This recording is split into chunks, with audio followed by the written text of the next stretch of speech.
জনাব তারেক রহমান, আপনাকে আমাদের অনুষ্ঠানে স্বাগত জানাই। আপনি আমাদের শুভেচ্ছা এবং কৃতজ্ঞতা জানবেন। আরও আছেন জাতীয় নাগরিক পার্টির যুগ্ম আহ্বায়ক ডক্টর তাজনুবা জাবিন। ডক্টর তাজনুবা জাবিন, আপনাকে আমাদের অনুষ্ঠানে স্বাগত জানাই। আপনি আমাদের সাথে যুক্ত হয়েছেন আর সেই জন্য আমাদের কৃতজ্ঞতাও জানবেন। আমি আপনাকে প্রথমেই যে বিষয়টার দিকে আপনার দৃষ্টি আকর্ষণ করতে চাই সেটা হচ্ছে যে এনসিপি বা এই যে জাতীয় নাগরিক পার্টি কিভাবে বিএনপির শত্রুতে পরিণত হলো, মানে বিএনপিকে কিভাবে শত্রু গণ্য করতে থাকলো। যেমন আপনাদের একটা জনপ্রিয় বয়ান আমরা এরকম শুনি যে আপনারা 15 বছর কোথায় থাকেন, 15 বছর আপনারা পারেন নাই, কিন্তু 15 বছর যে বিএনপি পারে নাই সেইটার দায় কিন্তু আমাদের সবার। যেমন এই বৈষম্য বিরোধী ছাত্র আন্দোলন যখন জীবনের ঝুঁকি নিয়ে রাস্তায় এসে দাঁড়ালো, তারা যখন মরতে শুরু করেছিল, আপনিও প্ল্যাকার্ড নিয়ে রাস্তায় দাঁড়িয়েছেন, আপনি একজন পেশাজীবী। আমরাও আমাদের জায়গা থেকে যা করার দরকার তা করতে চেয়েছি, তা করতে চেষ্টা করেছি। কিন্তু বিএনপি যখন করতে চেয়েছে, বিএনপি যখন শেখ হাসিনাকে সরাতে চেয়েছে, তখন আমাদের কাউকে কিন্তু পাশে পায় নাই। এই 15 বছর ধরে সংগ্রামরত, তারপর হচ্ছে বিভিন্নভাবে মজলুম দলটা কিভাবে এনসিপির সবচেয়ে বড় প্রতিপক্ষতে পরিণত হলো। তারা কথায় কথায় বিএনপিকে শ্লেষ করে, বিএনপি পারে নাই, বালুর ট্রাক সরাতে পারে নাই, দৌড়ানি দিয়ে এই আগে যদি দিতেন তাহলে এতদিনে ওরা পলায় যেত। এগুলি বিএনপিকে কেন শুনতে হইতেছে? মানে বিএনপির অপরাধটা কি? এবং সেটা কিন্তু আজকে থেকে না, প্রথম দিন থেকে। এবং বিএনপির অপরাধ আমি সরাসরি দেখি যে বিএনপি একটা নির্বাচন চায় এবং নির্বাচন করে এটা দেখতে চায় যে কারা আসলে কটুক দিতে পারে। আপনি যদি আমাদের একটু বলতেন। এই 5 আগস্টের পরে কিন্তু প্রত্যেকটা ফ্যাসিবাদ বিরোধী শক্তি যার যার ব্যানারে ফেরত গেছে। এখন যখন গণ অভ্যুত্থানটা নিয়ে প্রশ্ন ওঠে, গণ অভ্যুত্থানের ভাগিদার নিয়ে প্রশ্ন ওঠে, সবাইকে কিন্তু সমান সেটার অংশীদার তারা দাবি করে, খুব ভালো কথা। কিন্তু যখন ব্যর্থতা বা কোনো ধরনের জবাবদিহিতার মধ্যে পড়তে হয়, তখন কিন্তু শুধু ছাত্র তরুণদেরকে পড়তে হয় বা এই গুটি কয়েক ছাত্রকে ধরে পড়তে হয় যে, এবং এই শত্রু বা তারা 15 বছরে কিছু পারে নাই, এই কথাটা কিন্তু শুধু ছাত্র তরুণদের পক্ষ থেকে যায় না, এটা জনগণের পক্ষ থেকেও যায়। আপনি যদি আপনাদের এই অনুষ্ঠানগুলোর নিচে কমেন্টগুলো দেখেন, কখনো যদি চোখে পড়ে, এখানে কিন্তু যাদের প্রকৃত অর্থে যাদের অ্যাকাউন্ট আছে, এরকম অনেক মানুষ কিন্তু খুব সুন্দর সুন্দর কথা লেখে এবং কাউকে অ্যাটাক করে না, খুব গঠনমূলকভাবেই কিন্তু লেখে। এটা থেকে কিন্তু আপনারা নিজেরাও বুঝতে পারবেন এবং আশেপাশের মানুষ থেকেও বুঝতে পারবেন যে গত 15 বছরে একটা যোগ্য বিরোধী দল হওয়ার ব্যর্থতা কিন্তু এদেশকে ভুগিয়েছে। একটা সফল বিরোধী দল হওয়ার ব্যর্থতা কিন্তু এদেশকে ভুগিয়েছে। এটা শুধু ছাত্র জনতা হিসেবে আমরা যে বলি যে, বা এনসিপি এই নতুন করে যেটা বলে, ব্যাপারটা তা না। আরেকটা বিষয় হচ্ছে, এই শত্রু বা এই মুখোমুখি দাঁড় করানোর ব্যাপারটা কিন্তু এক দিক থেকে না। আপনি দেখবেন এই যে কিছুদিন আগে এক টক শোতে আমার এক সহ আলোচক বলছিলেন, আমি 90 সালের গণ অভ্যুত্থানের একটা কথা বলছিলাম, উনি বলছেন 90 সালে তোমার বয়স কত ছিল, বেয়াদব, অপরিপক্ক, আদব কায়দা জানে না, তোমাদের বয়সে মানে এক একজনের, আমাদের রাজনৈতিক জীবন বা রাজনৈতিক পথ চলা তোমাদের বয়সের বেশি। এই যে খাটো করে দেখা, এই যে হেয় করে দেখা, তো এটার প্রতিক্রিয়াতেও কিন্তু কিছু কথা চলে আসে। না ডক্টর জাবিন আসেন আমরা একটু আমার ব্যর্থতা, আমি আপনার প্রশ্নটা আসলে বুঝাতে পারছি কিনা আমি জানি না। আমার কাছে যেটা মনে হয়েছে যে বিএনপি গত 13 বছর ধরে, স্পেসিফিকলি বললে যে 2012 সালের পর থেকেই বিএনপি এই একটা সরকারের কাছে একটা দাবি জানায় আসতেছে, দরকার হলে সরকারকে বলতেছে ক্ষমতা চাইতে একটা সুষ্ঠু নির্বাচনের কথা বলতে। এবং এইটার মধ্যে কিন্তু বিএনপি কোনোদিন কোনো আড়াল নিতে পারে নাই। বিএনপি কিন্তু কোনো ছাত্রলীগের মধ্যে গিয়ে বলতে পারে না যে বঙ্গবন্ধু মহান নেতা, আমরা সবাই বঙ্গবন্ধুকে ভালোবাসি, এই কথা বলে কিন্তু বিএনপি রাজনীতি করতে পারে নাই। বিএনপিকে রাজনীতিটা করতে হয়েছে বিএনপির কথা বলেই, শেখ হাসিনার এগেনস্টে কথা বলেই বিএনপি রাজনীতি করতে হয়েছে। তার জন্য মামলা, মোকদ্দমা, জেল, জুলুম যত কিছু করছে, চা খাচ্ছে। বৈষম্য বিরোধী ছাত্র আন্দোলনের নেতারা কিন্তু শেখ হাসিনার বিরুদ্ধে ফেসিবাদী আন্দোলনে গেছে হচ্ছে অনেক পরে, অনেক জায়গার পরে। সেই সময় তাদেরকে আমরা মুক্তিযুদ্ধের স্লোগান দিতে দেখছি, তাদেরকে আমরা বঙ্গবন্ধুর ভাষণ দিতে দেখছি, এবং আমরা দেখছি যে তারা নানাভাবে নানা ধরনের আড়াল নিচ্ছেন। বিএনপি কিন্তু এই সুযোগটা পায় না। আমার প্রশ্নটা হচ্ছে, যেই বিএনপি এত ত্যাগ করলো এবং তারা কিন্তু সরকারে গিয়া 3 জন মন্ত্রী হয় নাই, 3 জন মন্ত্রী এই বৈষম্য বিরোধী ছাত্ররাই হয়েছে, তারা কিন্তু কোনো কিছু দখল করে না, তাদের একটাই চাওয়া ছিল ইলেকশনে যাওয়া। এবং ইলেকশন যাওয়ার পর থেকে বিএনপিকে কি শুনতে হয়েছে আপনাদের কাছ থেকে আপনি দেখেন। আমি ছোট করে একটু বলি, আমার মাফ করবেন, আপনাদের কাছে শুনতে হয়েছে বিএনপি নাকি আওয়ামী লীগকে পুনর্বাসন করতেছে, বিএনপি নাকি আওয়ামী লীগকে নিয়ে আসতেছে। আওয়ামী লীগ দিয়া বিএনপির নেতারা যেভাবে ক্ষতিগ্রস্ত হয়েছে তার 100 ভাগের 1 ভাগ বাংলাদেশে কেউ হয় নাই। এরপরও বিএনপি কেমনে শত্রু হইল এনসিপির, এইটার কারণটা কি? মানে বিএনপিকে ক্ষমতা থেকে ঠেকানোটা কেন এত জরুরি হয়ে পড়লো? এখানে শত্রুতার প্রশ্ন না খালেদ ভাই। এই যে কেন শুধু সুষ্ঠু নির্বাচনই চেয়েছিল, নির্বাচন কেন্দ্রিক রাজনীতি তারা করেছে।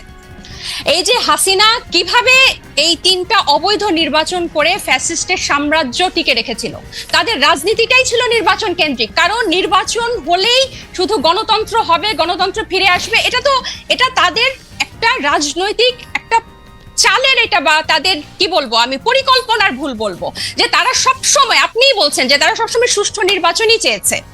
কেন তারা হাসিনার এই যে তার যে সাম্রাজ্য, 3টা বিভাগ, এই যে সবকিছু তার একক কর্তৃত্বে, একক হাতে, প্রত্যেকটা রাষ্ট্রীয় প্রতিষ্ঠানের একটা ইট পাতা যে হাসিনার কথা ছাড়া বা স্বৈরশাসকের কথা ছাড়া চলতো না, বা মানুষকে সম্পৃক্ত করার যে রাজনীতি, এটা তো বিএনপি করতে ব্যর্থ হয়েছে। এবং জনগণের কথা না বলে, জনগণ এই যে এখনো তারা যে 31 দফা বলে বলে যেসব গণভোট অসম্ভব বলছে, যেসবে আমরা জনগণকে সম্পৃক্ত করতে চাচ্ছি, বিএনপি আবার সেসব জায়গায় জনগণকে দূরে ঠেলে দিয়ে আবার নির্বাচনের কথা বলছে। এখানে কিন্তু আপনি দেখেন তারা কিন্তু আবার জনগণকে নিজেদের থেকে দূরে সরাচ্ছে।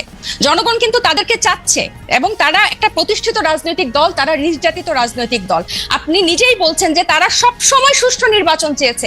একটা দেশের গণতন্ত্র কি শুধু সুষ্ঠু নির্বাচনের, একমাত্র শুধু সুষ্ঠু নির্বাচনের মধ্যে এই নির্বাচন ব্যবস্থাটা কিরকম, এই নির্বাচনটা দাঁড়িয়ে আছে কিসের উপর? এই যে এই নির্বাচন কমিশনারগুলা, বিচারক এবং প্রত্যেকটা রাষ্ট্রীয় প্রতিষ্ঠান, তাদের মন্ত্রিসভাগুলা কিসের উপর দাঁড়িয়ে আছে? আইন শৃঙ্খলা বাহিনী, পুলিশ, র্যাব, প্রত্যেকটা গোয়েন্দা বাহিনী কিসের উপর দাঁড়িয়ে আছে?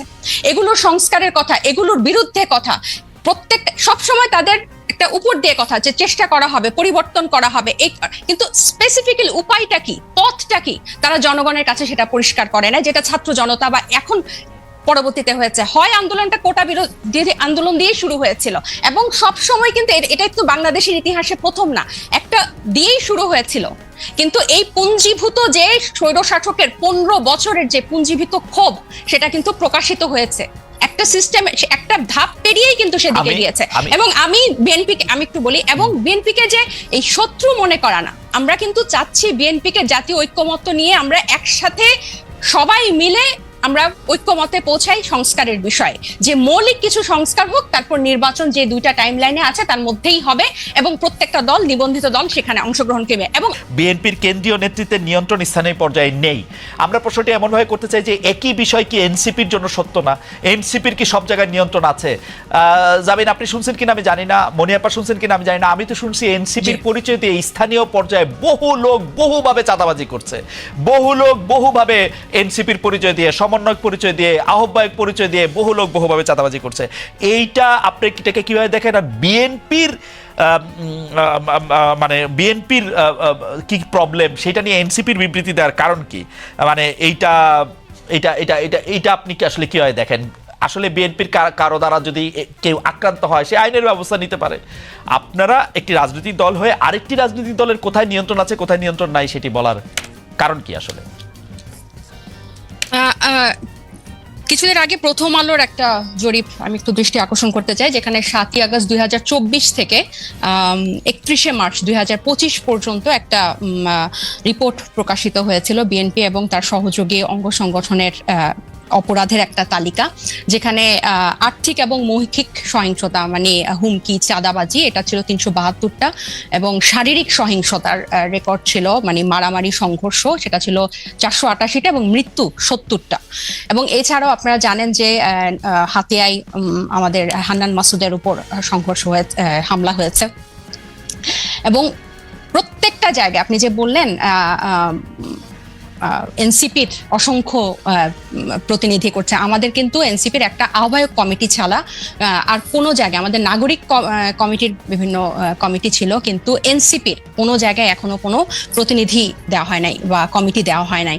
তো যারা অপরাধ করছেন বা যারা এই নাম ভাঙিয়ে, সমন্বয়ক নাম ভাঙিয়ে বা এখানকার আহ্বায়ক নাম ভাঙিয়ে যারা চাঁদাবাজি করছেন, তাদের কিন্তু গ্রেফতারও হচ্ছেন এবং তাদেরকে কিন্তু আইনের আওতায় আনা হচ্ছে। আরেকটা যেটা, এবং এই যে আপনার জনাব সার্জিস আলম, আপনাদের একজন নেতা, উনি যে 155টা গাড়ি নিয়ে ওখানে গেছেন, তার আগে হান্নান মাসুদও গাড়ি নিয়ে গেছেন, সেটাতে চাঁদাবাজি করছেন, সেটা অনেকেই বলতেছেন। আপনারা কি এটা তদন্ত করছেন? আপনারা তো এটা বিবৃতি পর্যন্ত দেন নাই। আমরা একটা চিঠি দেখছি ফেসবুকে, আপনাদেরই আরেকজন তাকে একটা প্রশ্ন করেছেন, মনে হচ্ছে যে এটা ছেলে খেলা। একটা লোক 155টা গাড়ি নিয়ে শোডাউন করতেছে, পরে আবার ব্যাখ্যা দিচ্ছে যে এটা তার দাদার টাকা, বাবার টাকা। আপনারা এটা কিছু বলতেছেন না, কোনো রকম তদন্ত করতেছেন না। আপনারা বলতেছেন যে আমরা খালেদ ভাই, গত এই ঈদের আগে এই সার্ভিসের ব্যাপারটা নিয়ে মনে হয় আমরা যে কয়টা গণমাধ্যমের সাথে কথা বলেছি, টকশোতে গিয়েছি, প্রতিনিয়ত এটা নিয়ে কথা বলেছি এবং এটার প্রশ্ন জবাবদিহি আনুষ্ঠানিক বিবৃতি দিয়েছেন। এনসিপি আনুষ্ঠানিক বিবৃতি দিয়েছে। আমাকে শেষ করতে দেন, আমাকে একটু শেষ করতে দেন। যেখানে যে মানে আমাদের তো শুধু একজন তারেক রহমান নাই যে যিনি কথা বললে ওই কথাটাই মানে বেদবাক্য হবে। আমরা সবাই কিন্তু এখানে, যেহেতু এটা একটা কালেকটিভ নেতৃত্বের একটা দল এবং সবাই আমরা বিভিন্ন জায়গায় কথা বলছি, গণমাধ্যমের সাথে কথা বলছি। আমরা বারবার বলেছি যে এই তারা যে পাল্টাপাল্টি বক্তব্য দিয়েছে ফেসবুকে, এটা সম্পূর্ণ তাদের ব্যক্তিগত একটা পোস্ট এবং তারা সেভাবে সেটা হ্যান্ডেল করেছে। আমি আরো বলি যে আপনি আমাকে যে কথাটা শেষ করতে দিলেন না, তো এই যে বিভিন্ন জায়গায় যে তাদের এই সহিংসতা এবং তাদের যে স্থানীয় পর্যায়ে নিয়ন্ত্রণ নাই, এটা স্বয়ং তাদের দলের যে তারেক রহমান সাহেব, উনি নিজেও কিছুদিন আগে, এই 2-1 দিন আগে, ঈদের আগে একটা বক্তব্যে বলেছেন যে যারা এরকম করছেন তাদেরকে উনি ডিজোন করেন বা টানতে পারেন না। সো এটা প্রমাণিত যে তাদের স্থানীয় পর্যায়ে তাদের ইয়াটা নাই, কন্ট্রোলটা নাই, এবং নিজে উনি এই কথা স্বীকার করেছেন। আর আমাদের দলের সাথে যে আপনারা বিএনপির তুলনা করছেন, এটা এই কারণে আমি বলবো যে আমরা এখনো সাংগঠনিকভাবে ওভাবে বিস্তার লাভ করি নাই। নতুন একটা রাজনৈতিক দলে অনেকেই কিন্তু শেল্টার নিতে চাইবে বা নাম ভাঙিয়ে এটা করতে চাইবে, কারণ এই যে এইগুলো কিন্তু এই 1 মাস আগে আমরা এসে নতুন করে তৈরি করি নাই, বরং এই পুরনো রাজনৈতিক অপসংস্কৃতির মধ্যে আমরা এসেই জন্ম নিয়েছি। সো এখন আমাদের উপর দায়িত্ব এসব রাজনৈতিক অপসংস্কৃতি পরিষ্কার করা এবং ফেরেশতার মতো বিহেভ করা। সো আমরা কিন্তু অথবা আপনার দায়িত্ব, ডাক্তার জাবির, অথবা আপনাদের দায়িত্ব হচ্ছে ওই সংস্কৃতিটারও বেশি করে করা। একটু খালেদ ভাই আমি শেষ করি। ওই সংস্কৃতি বেশি করে না, ওই সংস্কৃতির বিরুদ্ধে কথা বলা। আমরা এই রাজনৈতিক অপসংস্কৃতির বিরুদ্ধেই কথা বলতে চাই এবং এটা শুধু বিরুদ্ধে কথা বলা না, আমরা এটা চর্চাটাও করতে চাই। এবং আপনি যখন বলেন যে গণ অভ্যুত্থান, বা আপনারা যখন বলেন যে গণ অভ্যুত্থান এই কোটা বিরোধী আন্দোলন দিয়ে শুরু হয়েছিল, ছাত্রদের ডাকে হয় নাই, এটা গত 15 বছর বিএনপি নির্যাতিত হয়েছে, এটা যেমন সত্য। 24-এর গণ অভ্যুত্থান বৈষম্য বিরোধী ছাত্র আন্দোলনের ব্যানারে হয়েছে, বিএনপি সেই ব্যানারে এসে আন্দোলনে অংশ নিয়েছে, সেটাও সমান পরিমাণ সত্য। এখানে এটা অস্বীকার করে কোনো উপায় নাই। ঠিক একইভাবে গণ অভ্যুত্থানের যেভাবে সবাই হকদার, এই রাজনৈতিক অপসংস্কৃতি দূর করার দায়িত্ব 1 মাস আগে জন্ম নেওয়া একটা দলের যেরকম দায়িত্ব, 47 বছর আগে জন্ম নেওয়া একটা দলেরও দায়িত্ব। আমরা শুধু একটা বিবৃতি দেই নাই দেখে আপনি আমাদেরকে প্রশ্ন করতে পারেন। একটা বিবৃতি না, আপনার কথা শেষ হইলে আমি একটু বলি, মানে একটা কথা শেষ হইলে আপনি তো বলে যাচ্ছেন, এত সুন্দর চমৎকার কথা বলেন আপনি, আপনাকে শুনতে খুব ভালো লাগতেছে, কিন্তু আপনি যদি আমাকে একটু সময় দিতেন। জি বলেন। আপনি বলতেছেন একটা বিবৃতির কথা, আপা আপনি একটু খেয়াল করে দেখেন, আপনারা 5 স্টার হোটেলে ইফতারি কোথায় করলেন, কে আপনাদের চাঁদা দিল, সেই বিবৃতি সেটা আপনারা বিবৃতিতে জানান নাই। আপনারা রূপায়ণটার মধ্যে 2টা বিল্ডিং ভাড়া করে কেমনে থাকতেছেন, আপনারা এই 8 মাসে এটা আপনারা এটা জবাব দিতে পারেন নাই। আপনাদের শোডাউন করলেন কোত্থেকে গাড়িতে, এটার জবাব আপনারা বিবৃতিতে দিতে পারেন নাই। আপনারা কেন হাসনাত আব্দুল্লাহ হঠাৎ করে বললো আর্মি তাদেরকে ডাইকা নিয়ে বলছে আওয়ামী লীগকে রাজনীতিতে আসতে দিতে হবে, তারপরে আপনারা এটার নিয়ে কিন্তু কোনো একটা দলগত অবস্থান আপনারা জানান নাই। আপনারা বিবৃতি দেন না এমন না, কিন্তু আপনারা কিন্তু বিবৃতি দেন। জনাব নাহিদ ইসলাম এবং আপনাদের মিডিয়া সেলের পক্ষ থেকে আমরা অনেক বিবৃতি পাইছি, এগুলি ব্যাপারে আমরা কোনো বিবৃতি পাই নাই আনফরচুনেটলি। টক শো থেকে আপনি কথা কইলেন, এখন আপনার কথাটা কি আমরা শুনবো নাকি আপনার একটা পার্টির বিবৃতি আশা করবো? আপনি নতুন রাজনৈতিক বন্দোবস্তের কথা বলতেছেন, একটা নতুন আপনি আমাকে দেখাইতে পারবেন যে এনসিপির সাথে বিএনপির কি তফাৎ, এনসিপির সাথে জামায়াতের কি তফাৎ? কোন জায়গা দিয়ে আপনারা একটা তফাৎ করতেছেন আরেকটা জায়গা দিয়ে একটা নতুন বন্দোবস্ত আনছেন? একটা উদাহরণ দেখান একটা নতুন বন্দোবস্তের।